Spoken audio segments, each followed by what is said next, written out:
Maybe you have kids. Do you love your kids? If you love your kids, then you're going to find time to take care of yourself so you can be around for your kids.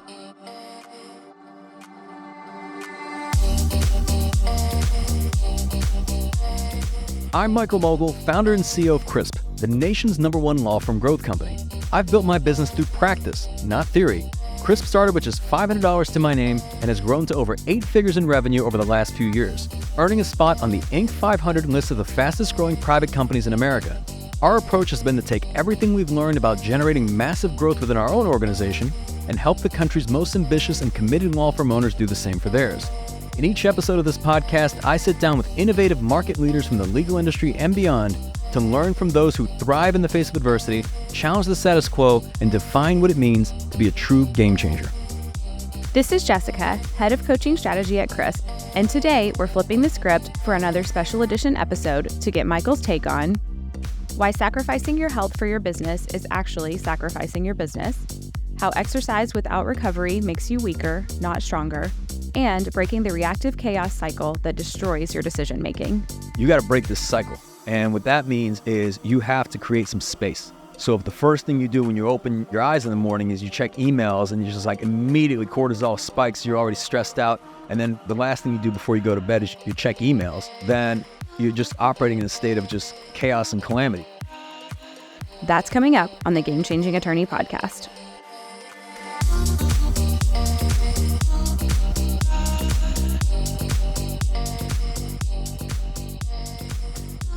All right, welcome back to another AMMA. I'm excited to be back. Are you? I am thrilled to be here. Are you? I Really? can't wait. I look forward to these. I look forward to these AMMAs. Yes, I know. And you're also happy to be home. You love home. I do. Yes. So this one's going to be a little timely considering we just got back. And you don't typically know the topics here, but we are going to talk about the corporate athlete today and just taking care of ourselves from a 360 view. But I did think that was timely since we actually just got back from a retreat with our clients. Yes. The annual retreat. Yes. The idea behind the retreats is that, a lot of the workshops that happen here at Crisp HQ are very business focused. They're focused on the business of law and the law firm and so on. And the retreats were almost like an experiment that we started years ago where once a year we'd have a workshop off-site, and this past one was in Napa Valley, and the one before was in like Montana. Yeah. But somewhere and then the focus would really be around like health and longevity and just personal growth, relationships, etc. And I didn't know if people would love it or not. It was a topic that I was very passionate about. I mean, we talk about business all the time. And I actually think that in many respects, although these are not business-specific topics, they do benefit you indirectly and sometimes directly in the firm. So it's just this idea that, health is wealth, and the way that you show up outside of the office really does impact the way you show up at the office as well, and how you take care of yourself and what's going on personally as well. So they've been a huge hit. The first one that we did, people loved it. It was actually like our highest rated workshop ever. So then we did it again, and then just most recently as well. So we brought in various experts from just kind of the health and wellness space and longevity space. This last one we focused very much on like the science of sleep and other topics too. But I've loved it. It's a topic that I've been very, very passionate about. I think, look, if I can go back in time. And I used to think that, the health stuff is something you focus on once you figured out the wealth stuff, right? Meaning that like once you figured out how to grow your law firm and your business, you made some money, now you can focus on your health, which is the order that most entrepreneurs go down.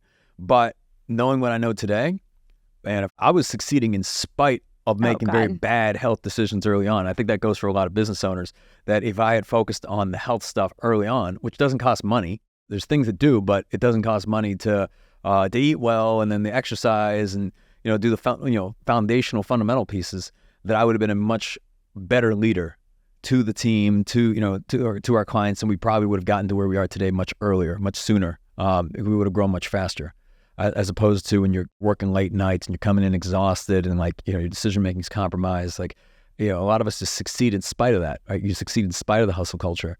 Rather than coming in and really being your best self and operating in peak state. So that's why we do the retreats, and it's why it's a topic that I'm very passionate about. I know sometimes people hear it and they think, well, just tell me what to do in the business, right? I don't want to hear about how to sleep better and I don't want to hear about how to eat better and how to foster stronger relationships and have like better alignment, all these things. But the reality of it is when you've got those pieces right, Oh, yeah. everything on the business side is much easier, and it actually bleeds into that. And then you start to lead by example, and you become a leader worth following. Exactly. So anyway, I'm excited for whatever questions we got. You know, if we're going to talk about the corporate athlete, I love it. It's a topic that I enjoy. Welcome to the AMMA.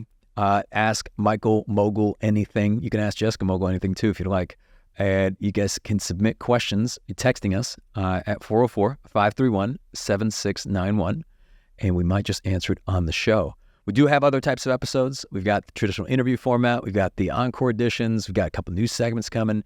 But this is the AMMA. Jessica, what questions do we have today? All right. So buckle up because it's your favorite topic. So Okay. Question number 1. Michael, I had a health scare last month that really shook me up. My doctor said my blood pressure and stress levels are dangerously high, and I've gained about 30 pounds in the last year. I know I need to prioritize my health, but I honestly don't see how I can fit exercise and a crazy health regimen into my schedule and still run my firm. Even if I have an hour in a day, I'm exhausted after dealing with clients, my team, and fires, and I cannot even fathom making it to the gym. I feel like I'm choosing between my business and my body. How is it possible to do both with the limited time we have in a day? We've been there. We thought the same thing. 100%. 100%. And here's where you got it all wrong, my friend. You don't have a time management problem. You've got misaligned priorities. And it's more about, I don't know if anyone can truly manage time. I don't know if time is to be managed, right? You can manage focus, you can manage energy, you can manage your priorities and so on. We all have the same amount of time. Like everybody, every human that I've ever met has the same amount of time. They have the same number of hours in a day, which is 24. And they have the same number of days in a week and the same number of days in a year. Yep. So when you think, hey, I don't have time to work out or I don't have time to exercise, you say that now. But the reality of it is that if you are not able to have the, ability to operate within your business, like if something were to happen to you, if you were to lose your health in some way and you're like hospitalized, which I've been, then you're out of commission. You can't add value to anybody. So your health should come number one. That should come first. It should come before the business. It should come before the law firm. Because if you are not able to function in your firm, if you don't have the vitality to be able to operate successfully within your organization and be a great leader, then you're never going to be successful. And quite frankly, then you're off the board entirely. So I think about it from the standpoint of like, okay, if you took it to the extreme, and let's say you compromise on your health entirely, then does the law firm even matter? No, because you're hospitalized or you're dead. And if you're dead, then who cares about the firm? So I look at it more so from the standpoint of like, okay, so where do I find time? You don't find time. You don't find time for things. Like, go look at my calendar and like, let me find a pocket of time, right? You make time. You make time for things that are important to you. So to me, it starts with really the mindset around all this altogether of saying that it's not that wealth precedes health. It's that health precedes wealth, and understanding that if you do not make time for your health, you will not be able to run this marathon, which is what it is to run and grow a business. And the best way to make time is, it's kind of like profit, when you pay yourself, right? Sometimes people pay themselves with what's left, and they receive their paycheck, they pay all the bills, then they like go out and have fun, and then whatever's left, and then they invest that. But the actual right way to do it is to invest it first and then spend what's left. So it's like you pay yourself first. And that's why you like take care of your health first. It's like put on your oxygen mask first.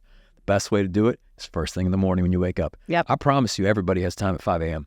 Everybody. Every human I've ever met walking this earth has time at 5 a.m. And they say, oh man, I don't want to get up at 5 a.m. man. I'm so tired. Like I'm working so late. Great. The solution to waking up at 5 a.m. is going to bed early. Yes. Okay. We go to bed at 9 p.m.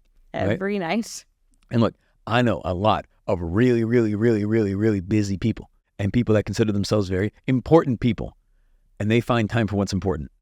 Okay. So what I mean by this is that if your health is a priority to you, you will find the time to focus on your health and exercise.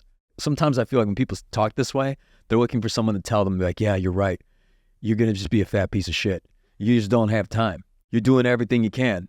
And they want them to agree with them rather than like say, hey, you're just making excuses. You know the thing about excuses? I'll tell you this. I'm going to go on a little segue here for a second. Excuses. You could have positive excuses, you could have negative excuses. I'm thinking about this a lot, right? So let's say you wake up tired and you say, oh man, I was going to work out today, but I'm tired. So I probably should skip my workout. That's one person. Another person wakes up and they're tired and says, you know what? I should work out because I'm tired. Oh, yeah. because working out is what gives me energy. Sometimes people think, hey, how do you have all this energy? How do you have all this stuff, right?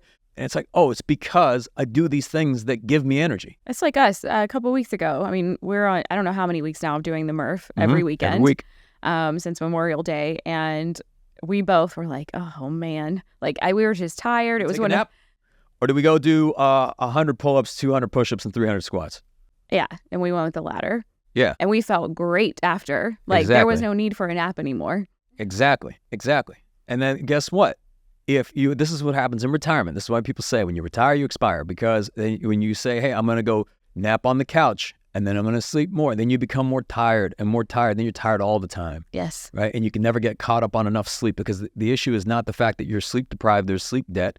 You're probably activity deprived. And maybe you're not focusing on, the nutrition and exercise, all these different things, because maybe it's not your priority. But if you can look at it through the lens of saying, and this has nothing to do with whether you enjoy exercising or not. I don't even enjoy exercising, right? Like when I'm in the gym, I'm not like, I can't wait to work out today. I do it because 1, I know it's good for me. 2, it gives me energy. And 3, it makes me proud of myself, right? It makes me respect myself, right? Because I kept the promise to myself. I'm doing things that are supporting like my future, being a great leader and having energy. And, every day I get older, but every day I feel younger, right? There you go. So I would just look at it more so from the standpoint that you have to realign what your priorities are. And if your priorities are staying alive and being a functional leader, and ultimately, let's say, God forbid, you got other people that depend on you. Yeah. Like your team, your clients, your family, maybe. Maybe you have kids. Do you love your kids? If you love your kids, then you're going to find time to take care of yourself so you can be around for your kids. And then when your kids look at you, you don't see some slob who's exhausted and all burnt out. They see an Avenger, a member of the Avengers, and a true superhero. Okay, so you can decide where your priorities are. But once you've set those priorities, that's when you then go from priorities to commitments.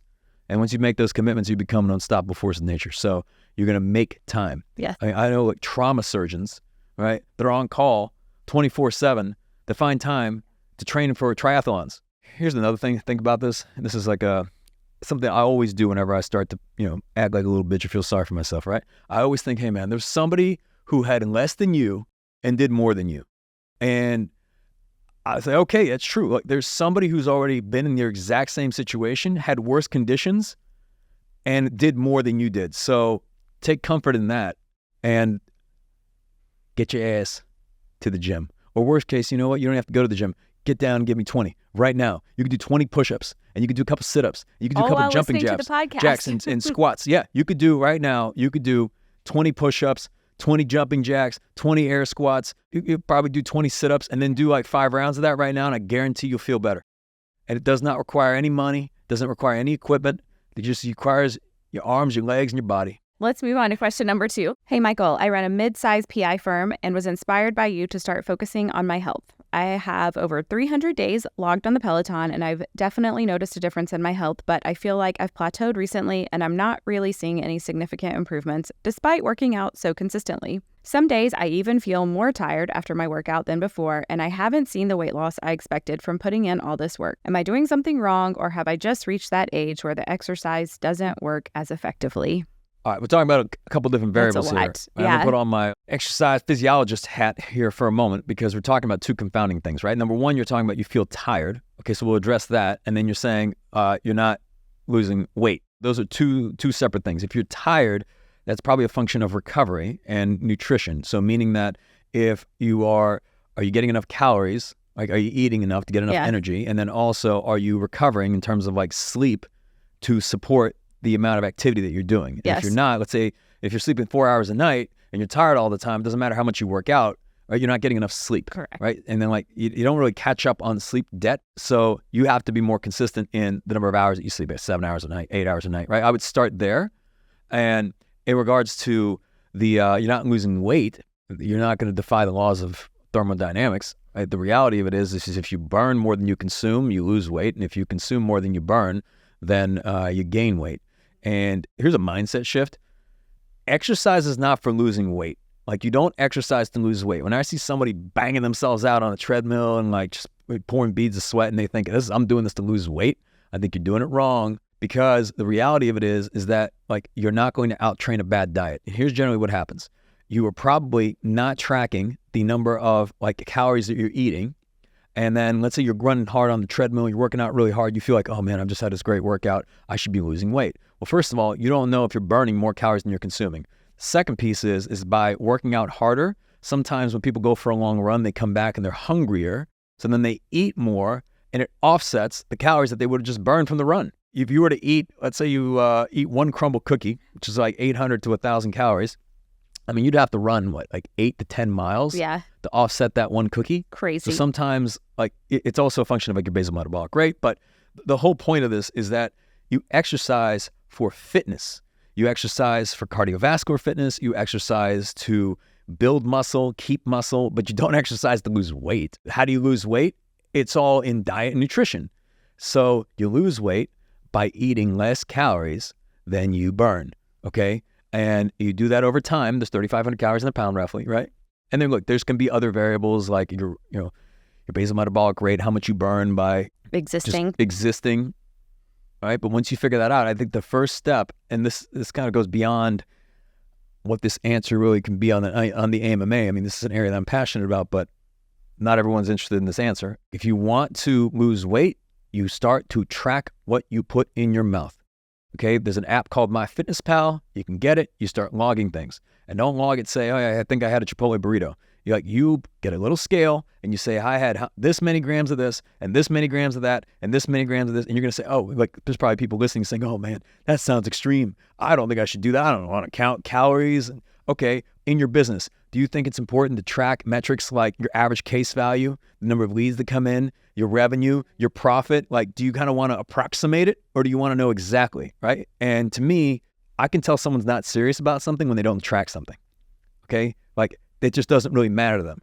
So you want to be exact if that's something that you're trying to do. Because if you're trying to just eyeball this whole thing, then don't be surprised if you're not getting the results that you want. Yeah. And I had to learn this lesson myself. I worked out for many, many years. I worked out harder. I was like, man, am I just not working out hard enough? I'm not doing the right exercise. I wasn't losing weight. I wasn't getting a six-pack, right? Everything changed for me once I started tracking everything. I started tracking every single meal. I started tracking how many hours of sleep I was getting, REM sleep, deep sleep. I started to track my macros. I started to track like the food exactly that I was putting in my body, like how many grams of protein, et cetera, how many ounces of water I was drinking, how many reps at what weight was I, lifting. And I did all of that stuff, and then it became predictable.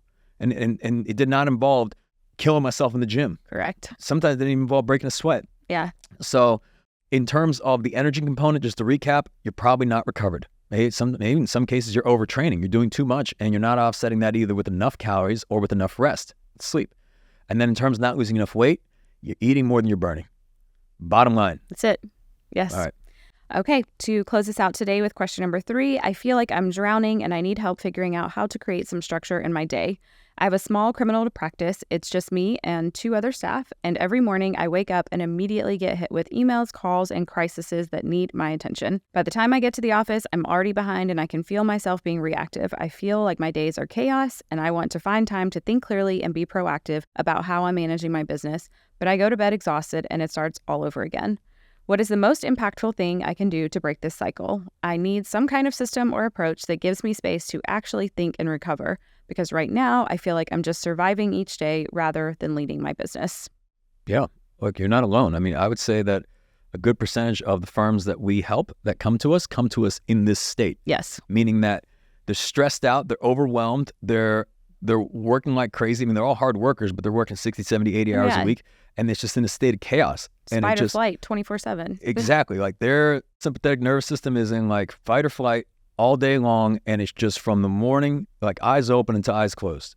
And they're like, how do I break this cycle? This is not a function of recovery, at least in my opinion, because you could take a vacation and you can come back, you a little more better rested, but then you get right back into the same routine. You got to break this cycle.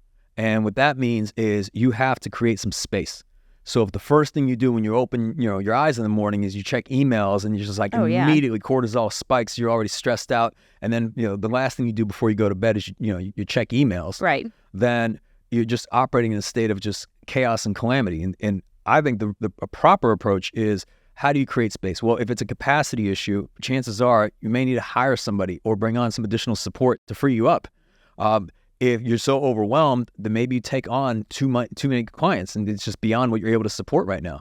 Maybe you don't have really great systems in place. Maybe the practice itself is not very efficient. Maybe you are not very efficient because you're working late, working all the time. Your productivity probably isn't what it would be if you were well rested. I don't even know, because I know the last two questions have to do with like exercise and recovery. I don't know if this person's exercising and recovered. I don't know. But I'll tell you what, this stuff is easy to compound, because let's say you skip workouts and then you're not sleeping and then you're working 70, 80 hours a week, and then you're probably eating like garbage. You're eating like chicken tenders and nutty bars, right?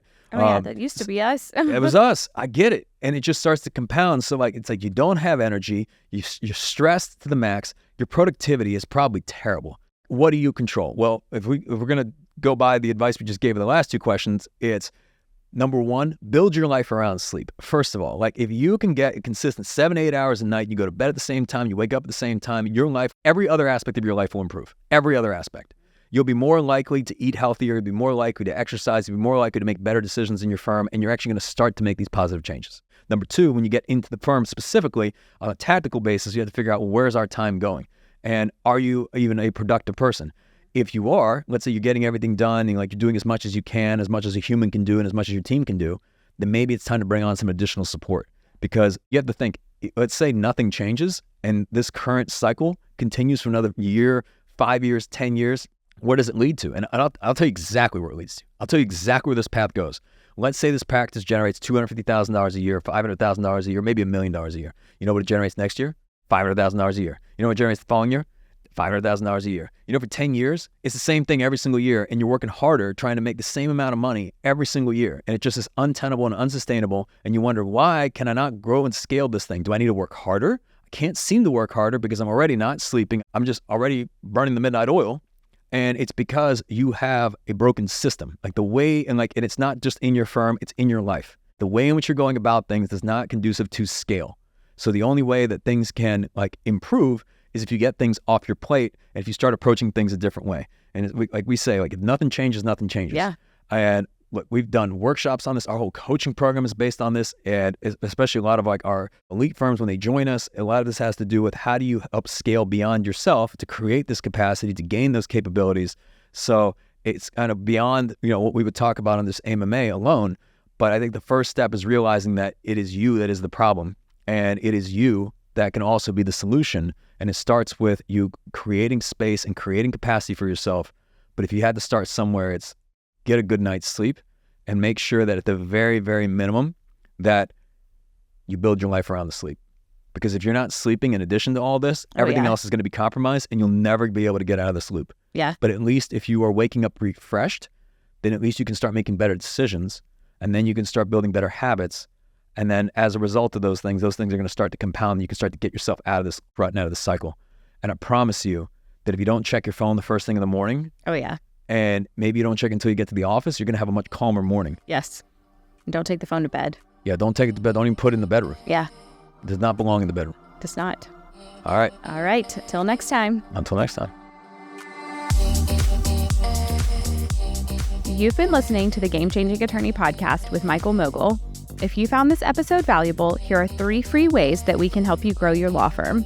Number 1, download the first chapter of Michael's book absolutely free at gamechangingattorney.com. Number 2, you can shoot Michael a text at 404-531-7691 and ask him any question you'd like. You might just hear the answer on the next episode. And finally, number 3, if you can leave this podcast a 5-star review, it will help us gain access to more influential thought leaders and bring their lessons learned here to you. For more information on this episode, see the show notes in your podcast app or visit legalpodcast.com.